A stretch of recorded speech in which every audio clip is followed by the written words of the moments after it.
Acute nasopharyngitis. Acute means few days, or you can say 1 month or so. Chronic means more than 3 months. So let me tell you, let me show you the part nasopharynx. So if you see this picture, you will understand. So this part is called the nasal cavity proper, and the part behind the nose, this is called as the nasopharynx. So when you have infection of this part, it's called as nasopharyngitis. And it usually results at the same time of upper respiratory tract infection, or maybe it follows upper respiratory tract infection.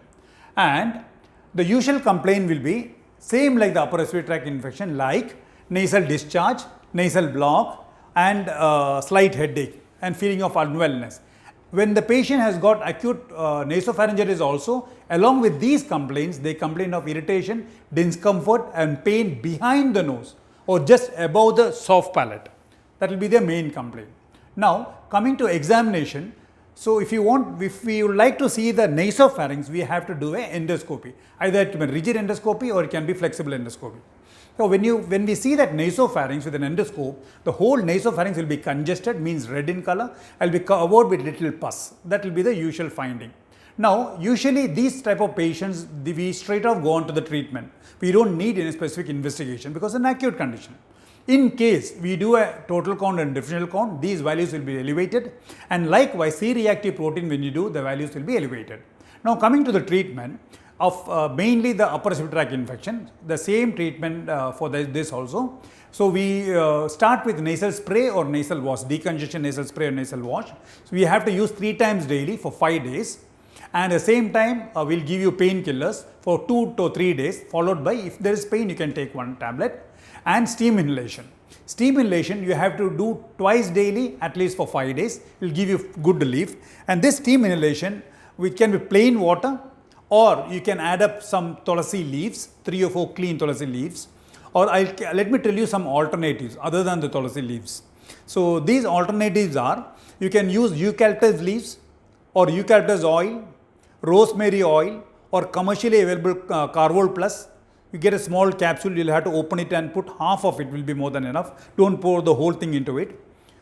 And Carvol Plus or Sinarest or tincture benzoin. So any of this, I have named at least 5 or 8. Whichever is available at home you can use, or if none of these are available, just plain steam inhalation also may help. Now, this condition usually, like upper respiratory tract infection, it resolves within a week or so.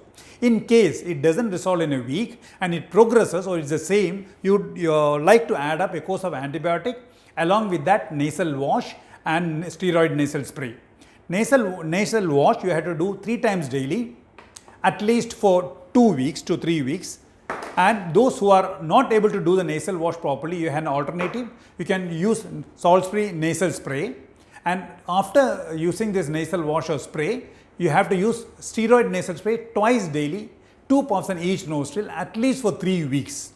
So this will take care of nasopharyngitis. So if you want to know the detail of how to use the nasal spray, nasal wash, saline nasal wash or steroid nasal spray, please enter in YouTube, please enter Dr. Zakir Hussain ENT and you type nasal wash, nasal spray, you will get the details. What are the precautions, what are the indications, how to use the nasal spray, how not to use the nasal spray, like that.